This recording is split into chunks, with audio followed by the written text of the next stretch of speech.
Assalamualaikum warahmatullahi wabarakatuh. Jumpa lagi pada seri perkuliahan Geometri Euclid bersama saya Amanda Lahadi. Jadi pada video kali ini saya akan membahas tentang 4 topik, yaitu yang pertama tentang definisi dari garis tegak lurus, yang kedua tentang teorema sudut, yang ketiga jarak antara bangun geometri, dan yang terakhir kita akan membahas tentang segi 4.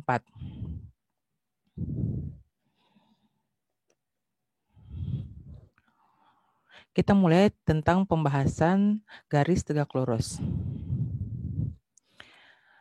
Nah, definisinya, garis yang saling tegak lurus adalah dua garis yang berpotongan dan membentuk sudut-sudut berimpit yang kongruen, ya.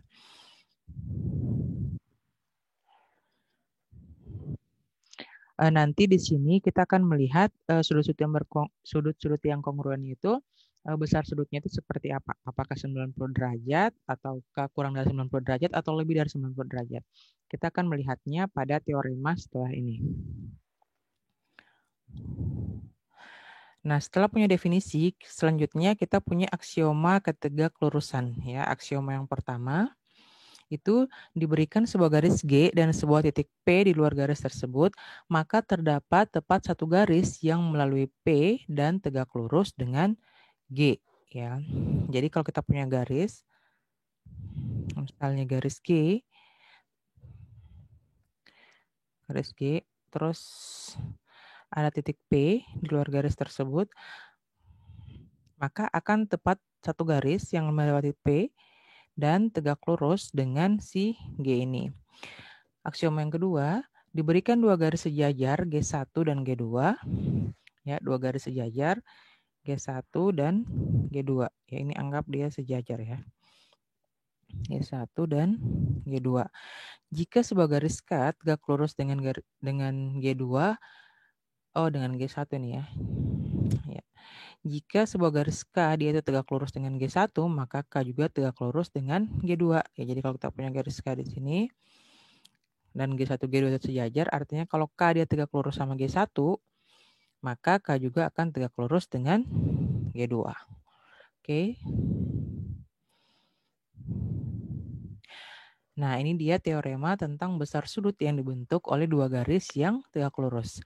Nah, jika dua garis saling tegak lurus, maka pertemuannya itu akan membentuk sudut siku-siku. Berapa besarnya sudut siku-siku? Itu adalah 90 derajat. Nah, kita akan lihat pembuktiannya di slide berikutnya. Nah, di sini pembuktiannya masih yang pembuktian informal ya, yang menggunakan alur logika. Setelah melihat pembuktian informal ini, kalian bisa coba menuliskannya dalam bentuk pembuktian formal. Di sini kita mulai dengan diberikan dua buah garis AB yang tegak lurus dengan CD. Ya, jadi ini ada simbol tegak lurus itu dia simbolnya seperti ini ya. Jadi kalau dua garis tegak lurus disimbolkan dihubungkan dengan simbol ini. Kemarin kita juga sudah punya kalau sejajar dia seperti ini. Nah, diberikan dua garis tegak lurus AB dan CD itu berpotongan di titik E. Lihat pada gambar. Nah, kita mau tunjukkan kalau sudut AEC itu adalah sudut siku-siku.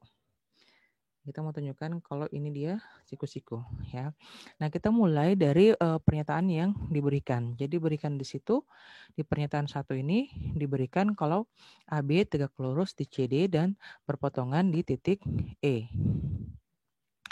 Nah, di sini tadi berdasarkan definisi, kalau misalnya dua garis dia saling tegak lurus, maka dia akan membentuk sudut yang kongruen. Ya, jadi sini sudut AEC dia akan kongruen dengan sudut CEB. Ya, kita lihat AEC dan CEB. Ya, dia akan kongruen. Oke. Nah, kalau kongruen itu apa? Kalau kongruen berdasarkan teorema, dua sudut yang kongruen itu dia besarnya akan sama. Lihat ya, ini alasannya. Terus kita lihat juga kalau sudut AEC dan sudut CEB ini dia adalah sudut yang saling berpelurus ya, atau karena membentuk sudut lurus. Itu berarti besar sudutnya akan sama dengan 180 derajat. Nah, dengan menggunakan postulate Angel Addition yang kita sudah punya di pertemuan sebelumnya, kita dapatkan kalau dua sudut yang saling berimpit itu, M sudut AEC tambah M sudut CEB akan sama dengan M sudut AEB. Ya, tadi dari kita punya 4 dan 5, itu kita peroleh M sudut AEC tambah M sudut CEB sama dengan 180 derajat. Ya, karena AEB tadi dia itu adalah sudut lurus. Oke. Yang mana besarnya itu 180 derajat. Nah, dari sini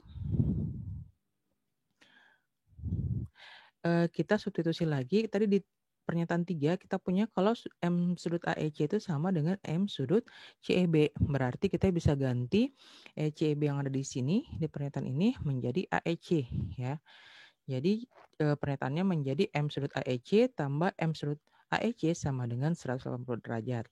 Atau dengan kata lain, 2 kali M sudut AEC sama dengan 180 derajat.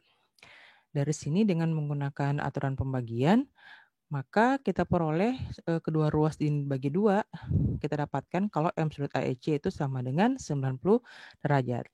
Nah, berdasarkan definisi dari sudut siku-siku, kalau misalnya suatu sudut besarnya 90 derajat, berarti dia merupakan sudut siku-siku. Oke, ini apa yang mau kita tunjukkan. Nah, ini adalah bentuk pembuktiannya yang masih informal ya, yang masih mengikuti alur logika. Dan setelah ini kalian bisa mencoba untuk menuliskan ini ke dalam bentuk pembuktian formal. Yang seperti apa pembuktian formal kita sudah bahas di video dan pembelajaran sebelumnya. Oke, kita lanjut.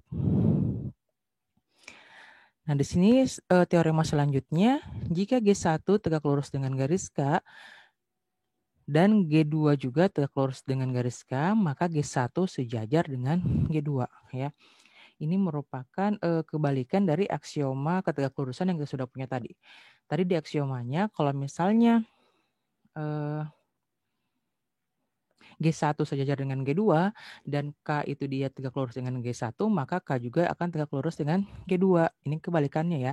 Jadi jika G1 tegak lurus dengan garis K dan G2 juga tegak lurus dengan garis K, maka G1 sejajar dengan G2. Kita lihat di sini, kita akan coba membuktikannya dengan menggunakan pembuktian tidak langsung ya. Jadi karena kan apa yang kita mau tunjukkan itu adalah G1 sejajar dengan G2. Berarti kalau menggunakan pembuktian tidak langsung, kita akan mengingkari pernyataan yang mau kita buktikan. Ya, karena kita membuktikan G1 itu sejajar G2, berarti kita ingkari dengan cara G1 tidak sejajar G2. Nah, apa yang terjadi ketika G1 tidak sejajar G2? Artinya dia akan berpotongan di satu titik ya. Karena kita tahu kalau misalnya dua garis yang sejajar, dia itu tidak berpotongan dimanapun. Makanya kalau tidak sejajar, di sini kita mengandaikan G1 dan G2 berpotongan di titik P. Ya, jadi kalau kita punya G1 ya, terus kita punya G2, dia berpotongan di titik P. Oke. Nah, dari sini jika K iris G1 sama dengan A, ya kita buat garis K di sini. Oke. Terus K iris G1, ya itu di sini A berarti ya. K iris G1 sama dengan A dan K iris G2 itu sama dengan B.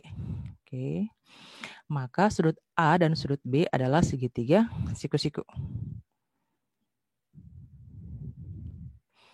Bukan segitiga siku-siku ya, adalah sudut di sini ya. Jadi karena kenapa dia sudut siku-siku? Karena kita punya itu kalau K dia tegak lurus dengan G1. Makanya kalau K tegak lurus G1 artinya sudut yang dibentuk di perpotongannya itu dia adalah sudut siku-siku. Ya, di situ 90 derajat. Terus sudut B juga merupakan sudut siku-siku. Oke. Nah, maka A dan sudut B adalah sudut siku-siku. Dari sini diperoleh bahwa segitiga APB itu di sini kita arsir dulu segitiga APB-nya yang ini ya. Oke. Jadi segitiga APB itu dia tegak lurus, dia siku-siku di sudut A dan sudut B ya. Sebelum situ kita ingat dulu jumlah sudut segitiga jumlah ukuran sudut dalam segitiga itu yang seperti sudah pernah kalian pelajari, jumlahnya itu harus sama dengan 180 derajat ya. Sementara di segitiga APB ini dia punya dua sudut siku-siku. Kita jumlahkan saja untuk M sudut A tambah M sudut B dengan tambah M sudut P ya. Ini dia 90 tambah 90 berarti 180. 180. Terus tambah M sudut P. Ya, sudah jelas karena M sudut P itu dia adalah bilangan positif, ini artinya ini akan lebih besar dari 180 derajat. Ya, terjadi kontradiksi. Kenapa? Karena sebuah segitiga tidak mempunyai dua sudut siku-siku. Kenapa tidak mungkin punya dua sudut siku-siku? Karena itu artinya jumlah dari besar sudutnya akan lebih besar dari 180 derajat. Ya, jadi kita menemukan hal kontradiksi di sini, artinya pengandaian salah. Kalau pengandaian salah berarti kita simpulkan harusnya G1 itu dia sejajar dengan G2. Oke. Jadi kita temukan apa yang mau kita buktikan. Kita lanjut ya. Nah, sebelum kita bahas lagi tentang materi selanjutnya, di sini Ibu cuma mengingatkan tentang relasi. Ya. Nah, relasi itu adalah hubungan yang kita adalah hubungan dari dua buah himpunan ya. Ketika relasi itu menjadi relasi khusus yang menghubungkan setiap anggota A dengan tempat anggota B, dia menjadi sebuah fungsi ya. Jadi tidak semua relasi itu adalah fungsi, tapi semua fungsi adalah sebuah relasi. Nah, di sini dicontohkan beberapa relasi yang ada dalam yang sudah kalian kenal yang dalam matematika ya. Yang pertama itu adalah relasi sama dengan ya. Contohnya seperti ini. 2 tambah 3 sama dengan 5. Terus ada relasi lebih besar, lebih dari ya. 7 lebih dari 5. Terus ada relasi dalam geometri, kita tahu tentang tadi yang kita sudah pelajari, garis yang tegak lurus ya. Tegak lurus terhadap.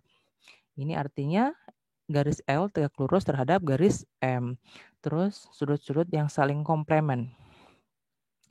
Kita nyatakan sudut 1 adalah komplement terhadap sudut 2. Terus bentuk-bentuk yang kongruen ya, misalnya di sini garis ya, jadi kita bisa katakan ruas garis AB kongruen dengan ruas garis CD ya. Terus kalau yang lebih umum lagi dalam kehidupan sehari-hari ada relasi, misalnya di sini relasi kakak dari ya. Di sini kita hubungkan contohnya adalah Matt adalah kakak dari Phil. Oke, itu yang disebut dengan relasi. Nah, dalam hubungan relasi ini ada 3 sifat utama yang harus kalian pahami ya. Karena ini akan banyak ditemukan dalam berbagai bentuk pernyataan-pernyataan geometri. Yang pertama itu adalah dalam relasi itu adalah sifat refleksif, sifat simetrik, dan sifat transitif. Ya, jadi inilah disebut dengan 3 relasi spesial. Ya. Nah, relasi refleksi, sifat refleksi dalam relasi itu dia menyatakan A relasi A. Ya, artinya sesuatu dia berelasi dengan dirinya sendiri. Ya, contohnya pada bilangan tadi kita punya kalau 5 itu sama dengan 5. Ya. Nah, terus ada juga relasi simetrik. Itu yang seperti apa? Itu artinya kalau misalnya A berelasi dengan B, artinya B juga berelasi dengan A ya. Jadi dia ini mirip dengan sifat komutatif. Jadi simetrik. Kalau A berelasi dengan B, berarti B juga berelasi dengan A. Contohnya seperti apa? Misalnya kalau kita punya garis L tegak lurus dengan garis M, itu berarti garis M juga tegak lurus terhadap garis L. Yang terakhir adalah sifat transitif. Ya, transitif itu dia berbunyi jika A berelasi dengan B, terus B berelasi dengan C, itu disimpulkan kalau A berelasi dengan C. Ya. Nah, ini contohnya di sini, sudut 1 dia kongruen dengan sudut 2. Terus kita punya juga sudut 2 kongruen dengan sudut 3. Ya, itu berarti sudut 1 kongruen dengan sudut 3. Ya, itu gambaran 3 relasi khusus ya, atau relasi spesial yang harus kalian pahami. Ingat, ada sifat refleksi, yang mana sesuatu berrelasi dengan dirinya sendiri, terus ada sifat simetrik, yang mana dia itu berlaku komutatif atau saling bercermin. Kalau A relasi B, berarti B juga berrelasi A. Dan yang terakhir adalah sifat transitif. Ya, kalau misalnya A berrelasi dengan B, terus B berrelasi dengan C, maka A berrelasi dengan C. Kita lanjut ya. Nah, selanjutnya kita akan bahas beberapa teorema-teorema tentang sudut. Nah, di sini kita mulai dengan jika dua garis saling berpotongan, maka sudut-sudut vertikal yang dibentuk adalah kongruen. Ya, kita sudah sempat menyinggung ini di 2 pertemuan sebelumnya.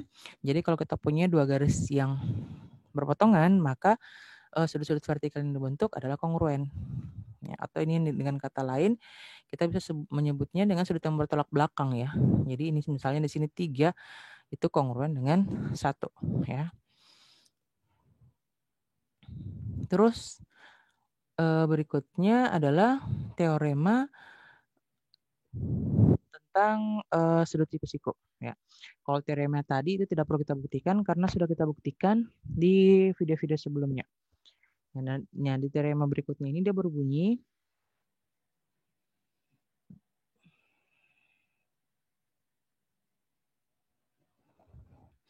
nah, jika sisi eksterior dari 2 sudut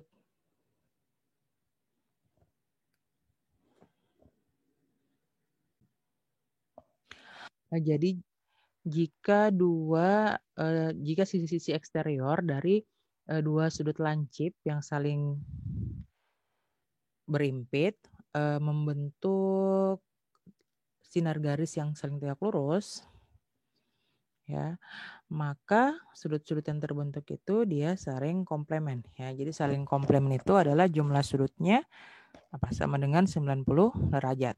Ya, kita lihat pembuktiannya. Nah, di sini diberikan kalau sinar garis BA itu tegak lurus dengan sinar garis BC. Kita lihat ya. Dan yang mau kita tunjukkan adalah sudut 1 dan sudut 2 itu adalah saling komplement. Ya, ini cukup sederhana pembuktiannya. Nah, jadi dalam pembuktian itu tidak selamanya rumit seperti yang ada dalam pikiran kita ya. Ada bukan sedikit, ada sangat banyak teorema yang pembuktiannya itu hanya membutuhkan 1 sampai 2 baris pernyataan. Jadi tidak panjang-panjang. Salah satunya kalau dalam geometri contohnya adalah untuk membuktikan teorema yang ini ya. Jadi kita langsung di pembuktiannya di sini kita lihat kalau sudut 1 dan sudut 2 itu adalah merupakan bagian dari sudut siku-siku. Kenapa begitu? Karena tadi dia sinar garisnya itu membentuk saling tegak lurus. Dan kita sudah punya tadi kalau saling tegak lurus berarti dia membentuk sudut siku-siku. Oke. Nah, yang mana di sini kalau membentuk sudut siku-siku artinya M sudut 1 tambah M sudut 2 sama dengan 90 derajat. Berdasarkan definisi dari sudut yang saling komplement artinya sudut 1 dan sudut 2 adalah saling komplement. Kenapa? Karena jumlah sudutnya sama dengan 90 derajat. Oke, simpel kan? Kita lanjut ya. Nah, di sini tadi itu pembuktian dengan gambar. Ini juga ada teorema yang mau dibuktikan dengan gambar ya. Tapi di sini Ibu tidak menjelaskan bentuk pembuktian formal maupun informalnya. Hanya Ibu mau tunjukkan pembuktiannya dengan menggunakan aplikasi GeoGebra. Jadi hanya pure dalam bentuk gambar. Kalau untuk pembuktian informal atau formalnya silakan kalian coba untuk susun sendiri ya. Jadi bunyi teoremanya, jika 2 buah segmen garis kongruen, maka titik tengah keduanya membagi segmen garis tersebut menjadi 4 segmen yang kongruen. Ya, jadi kita berangkat dari 2 buah segmen yang kongruen. Oke. Kita lihat.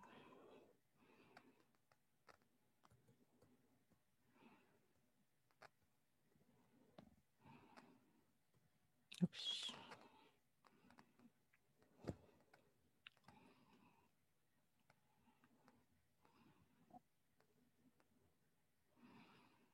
Lihat di sini masih loading ya GeoGebra. Oke.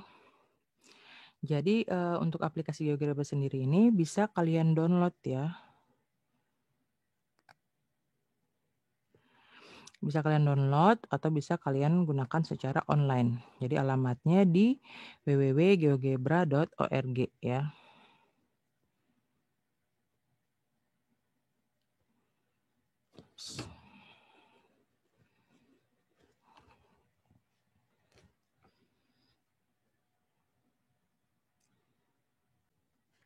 Oke, kita lihat di sini tadi teoremanya itu dia bermula dari dua ruas garis yang kongruen ya. Kita hilangkan dulu ini aksesnya, oke. Nah, caranya bikin ruas garis dalam GeoGebra di sini kalian bisa pilih di gambar yang ini, terus pilih segmen ya, pilih segmen. Terus kalian bentuk segmen itu dia harus di sini katakan kalau segmen itu harus punya 2 titik ya. Titik awal dan titik akhirnya. Jadi kita bisa bentuk sendiri. Oke. Titik A terus titik terbentuknya secara otomatis. Terus ini masih segmen yang pertama, kita bentuk lagi segmen yang kedua yang mana syaratnya dia itu harus kongruen. Kongruen itu artinya apa? Kalau dalam segmen garis artinya dia punya panjang sisi yang sama ya. Jadi kita bentuk lagi di sini. Di sini kita lihat panjang sisinya ada 4 satuan ya. Kita bisa bentuk lagi C ke D ya. 4 berarti di sini. Oke. Nah, pernyataan selanjutnya jika dia berpotongan di titik tengahnya, maka dia akan membagi kedua ruas garis ini menjadi 4 ruas garis yang kongruen. Oke, kita lihat. Nah, di sini kita tentukan dulu titik tengah dari ruas garis ini ya. Jadi misalnya di sini titik tengahnya. Oke, lalu kita pindahkan ruas garis yang satu yang AB supaya berpotongan dengan CD di titik tengahnya. Ya, kita geser. Oke, perpotongan tepat titik tengah. Nah, sekarang kita lihat bagaimana kita mau tahu kalau ruas-ruas garis yang terbentuk itu dia kongruen, yaitu CE, EB, ED, dan EA. Itu kita bisa lihat panjangnya. Di mana melihat panjang itu kita bisa cek di sini. Terus pilih distance or length. Ya, kita mulai dengan dari C ke E. Itu panjangnya 2, terus EB panjangnya 2, ED panjangnya 2, dan EA panjangnya 2. Oke, kita bisa lihat sendiri di sini kalau ruas-ruas garis ini dia kongruen karena memiliki panjang yang sama. Oke, nah silakan kalian coba untuk menyusun bukti formal dari teorema ini. Kita lanjut ya. Kita lanjut ke teorema selanjutnya. Teorema selanjutnya, jika dua buah sudut kongruen, maka garis bagi keduanya membagi sudut tersebut menjadi 4 sudut yang kongruen ya. Jadi tadi kalau misalnya dua ruas garis yang kongruen, maka titik tengahnya akan membagi dua garis itu, kalau mereka berpotongan titik tengahnya akan membagi menjadi garis yang kongruen. Sekarang ini kasusnya untuk sudut ya. Jadi kalau untuk sudut, jika dua buah sudut kongruen, maka garis bagi keduanya akan membagi sudut tersebut menjadi 4 sudut yang kongruen. Ya, jadi Ibu rencananya mau tunjukkan juga GeoGebranya, tapi alangkah baiknya kalau kalian mencoba sendiri. Oke, nanti Ibu akan lihat hasil kerja kalian. Kita lanjut ya. Nah, selanjutnya kita membahas tentang jarak antara bangun geometri. Ya, ini sudah pernah kalian pelajari di SMA yang tentang dimensi 3 ya. Nah, kita mulai dengan yang pertama. Jadi definisinya dulu, definisinya jarak dari dua buah bangun geometri adalah sebuah segmen garis lurus yang merupakan segmen terpendek di antara kedua bangun tersebut. Ya, jadi merupakan segmen yang terpendek. Nah, yang pertama itu jarak dari dua buah titik adalah segmen garis di antara kedua titik tersebut. Ya, jadi kalau titik itu antar titik jelas ya. Kita tinggal bentuk segmen garis di antara kedua titik tersebut dan kita ukur jaraknya. Terus yang kedua, bagaimana kalau misalnya bukan titik dengan titik? Ya, di sini misalnya titik dengan garis, garis dengan garis, atau antar bangun geometri yang lain. Jadi yang kedua itu jarak antara titik dan garis, yang ini ya, itu adalah segmen garis yang tegak lurus dengan garis dan berada di antara titik dan garis tersebut. Oke, jadi dia itu harus berada di antara titik dan garis yang dicari. Terus syarat yang kedua, dia itu kita bentuk segmen garis dan harus tegak lurus dengan garis yang kita cari. Oke. Yang ketiga adalah jarak antar dua buah garis. Jadi jarak antara dua garis yang sejajar adalah segmen garis di antara keduanya yang tegak lurus terhadap kedua garis tersebut. Ya. Jadi ini segmen garis di antara kedua garis tersebut. Terus dia tegak lurus. Nah sekarang ini hanya disebutkan jarak antara dua garis yang sejajar. Pertanyaannya, bagaimana untuk garis yang tidak sejajar? Jaraknya itu seperti apa? Ya, apakah bisa kita tentukan jarak utamanya seperti itu? Kan kalau garis sejajar itu jelas sekali kita karena dia merupakan segmen garis yang tegak lurus dengan kedua garis itu, kita bisa pastikan kalau kita geser kemanapun si segmen garis itu, sepanjang garis sejajar, kita akan tetap menemukan jarak yang sama. Sementara kalau misalnya garis yang tidak sejajar, misalnya garis yang tidak sejajar seperti ini, oke, dia kan pasti berpotongan satu titik. Kita akan lihat jaraknya itu akan berbeda-beda, ya, ke sini. Ke sini berbeda, ke sini berbeda, ke sini berbeda, tergantung dari letak titik ke garis yang lain. Ya, jadi kalau kita ambil titik dan misalnya ini garis G, kita ambil titik dari garis G, kita mau ketahui jaraknya ke garis H, kita tarik lagi garis tegak lurus, oke, terhadap ini. Jadi kurang lebih begini, ya. Mau cari lagi garis lain, titik lain dari di G, jadi tidak bisa kita pastikan jaraknya karena itu tergantung dari titik yang diambil pada garis ini.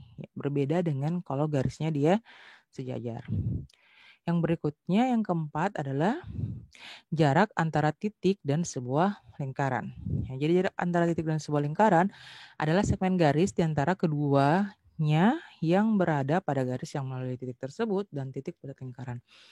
Jadi kita pertama punya dulu garis yang melalui titik tersebut dan pusat lingkaran. Ya, yang ini garis PO di sini. Terus jaraknya itu adalah PQ ya. Yang mana PQ ini adalah Q-nya itu adalah titik di keliling lingkaran. Oke. Nah, kita lanjut. Nah, di sini ada aksioma tentang garis sejajar ya, atau aksioma PD, parallel distance. Nah, diberikan dua buah garis sejajar L1 dan L2 ya. Dan diberikan dua titik sebarang P dan Q pada L1 ya. Jadi jarak dari titik P ke L2 akan sama dengan jarak dari titik Q ke L2. Ya, sama seperti yang sudah saya ilustrasikan tadi ya. Jadi kalau misalnya jarak dari dua garis sejajar itu, kalau kita geser segmen garisnya kemanapun, dia itu akan membentuk jarak yang tetap, tidak berubah ya. Itu didukung dengan aksioma ini. Nah, kalau kita punya P dan Q itu di L1, terus kita mau hitung jaraknya dari P ke L2 itu di sini ruas garis PR. Terus dari jarak Q ke L2 itu adalah PS. QS ya. QS. Kita akan temukan kalau PR itu dia kongruen dengan QS ya. Jadi itu dia disebut dengan aksioma jarak sejajar atau parallel distance. Ya. Terakhir kita akan membahas tentang segi 4. Kenapa kita membahas tentang segi 4? Karena kita sudah punya berbagai teorema dan definisi tentang yang pertama garis sejajar, tentang ruas garis, terus tentang sudut. Ya.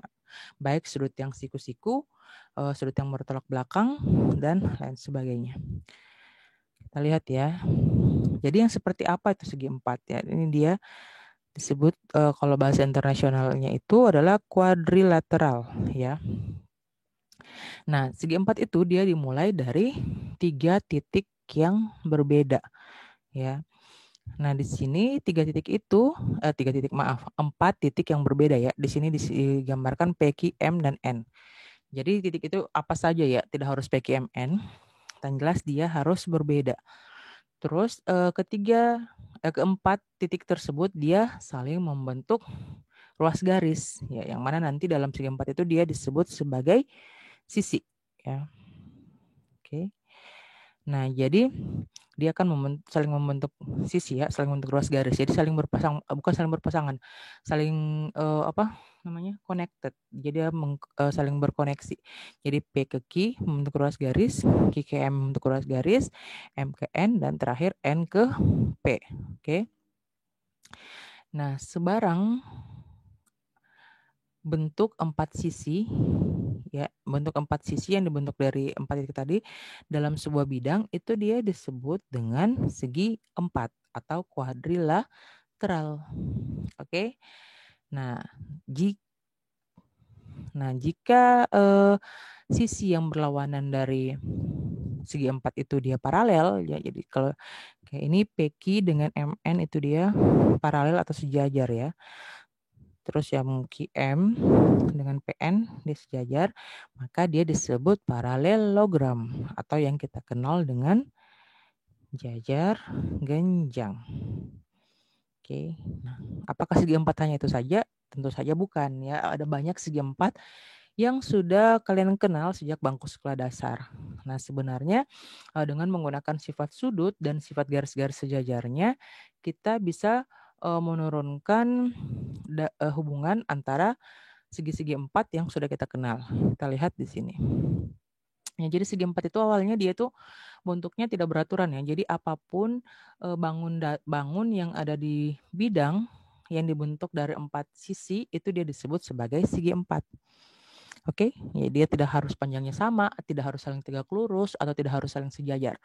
Yang penting punya empat sisi dan saling dihubungkan. Itu dia disebut sebagai segi empat.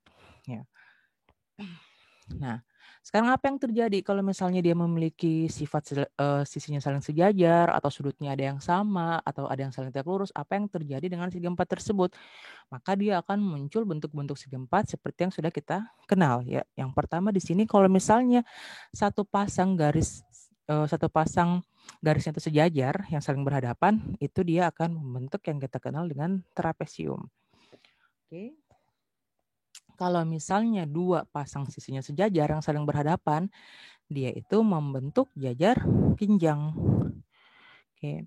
Nah, kalau misalnya tidak ada sisinya yang sejajar, tapi salah satu sudutnya yang berhadapan itu dia sama besarnya itu, dan membentuk dua pasang sisi yang panjangnya sama, yang misalnya ini sini sama, ini dengan ini sama panjangnya, terus yang ini yang saling berhadapan sudutnya sama, dia disebut sebagai apa ini? Kite. Apa kite? Itu dia adalah layang, ya. Oke. Nah, terus kalau tadi kembali ke trapesium, ya. Trapesium itu dia ada yang disebut dengan trapesium sama kaki. Kalau misalnya kedua kakinya panjangnya sama. Terus ada trapesium siku-siku, ya, yang mana ada garisnya yang membentuk sudut siku-siku dengan alas dan yang membentuk siku-siku dengan dua garisnya yang sejajar. Oke, itu disebut sebagai trapesium siku-siku.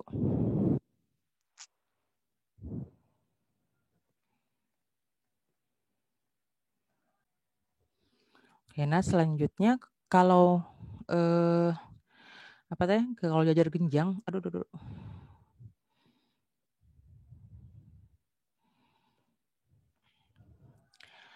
jajar genjang, ya, jajar genjang tadi, ketika jajar genjangnya itu keempat sudutnya siku-siku, maka dia membentuk yang kita kenal dengan persegi panjang, ya. Ingat, ya, kalau persegi panjang dua sisi yang berhadapan dia sama panjangnya, ya. Terus kalau dia membentuk sudut siku-siku, jadi dari jajar genjang punya empat sudut siku-siku, dia membentuk persegi panjang atau rectangle, ya.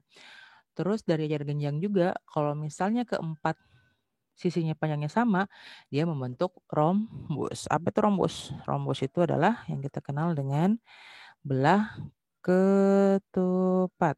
Oke. Nah, jadi si rhombus ini dia memiliki sifat gabungan dari jajar genjang dan layang-layang. Nah, yang terakhir, ketika persegi panjang, dia memiliki sifat persegi panjang dan memiliki sifat dari layang-layang, maka dia membentuk yang namanya persegi ya atau square ya.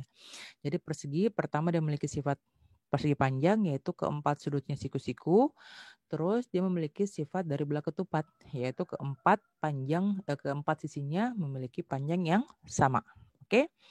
Nah, di sini kalian sudah lihat bagaimana ternyata semua bentuk-bentuk segi empat yang kita tahu itu dia saling berhubungan dengan menggunakan sifat-sifatnya.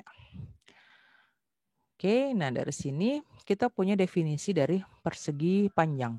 Jadi persegi panjang itu adalah segi empat yang keempat sudutnya itu membentuk sudut siku-siku.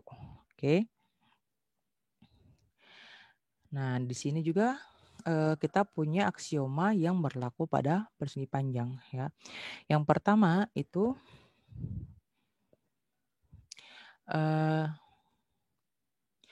sisi-sisi yang berlawanan pada persegi panjang itu dia paralel. Oleh karena itu, persegi panjang juga disebut sebagai jajar genjang atau juga merupakan jajar genjang ya. Ingat, persegi panjang adalah jajar genjang. Nah, terus yang kedua sisi-sisi yang berlawanan dari sebuah persegi panjang itu memiliki panjang yang sama. Oke, ini juga sebagai akibat dari aksioma kita yang pertama tadi. Karena kita tahu kalau misalnya jajar genjang itu dia selain dua pasang sisinya sejajar, sisi-sisi yang sejajar itu juga dia memiliki panjang yang sama. Nah, terakhir adalah definisi persegi ya. Jadi persegi tadi seperti yang sudah saya jelaskan di koneksi antar segi empat, persegi itu adalah persegi panjang yang keempat sisinya itu memiliki panjang yang sama. Oke. Nah, definisi dari persegi ini mengakhiri pembahasan saya pada video kali ini. Terima kasih atas perhatian kalian. Jika ada yang ingin ditanyakan terkait materi yang saya bawakan hari ini, silakan berikan komentar di kolom komentar dan jika ada yang ingin disarankan, silakan memberikan saran. Assalamualaikum warahmatullahi wabarakatuh.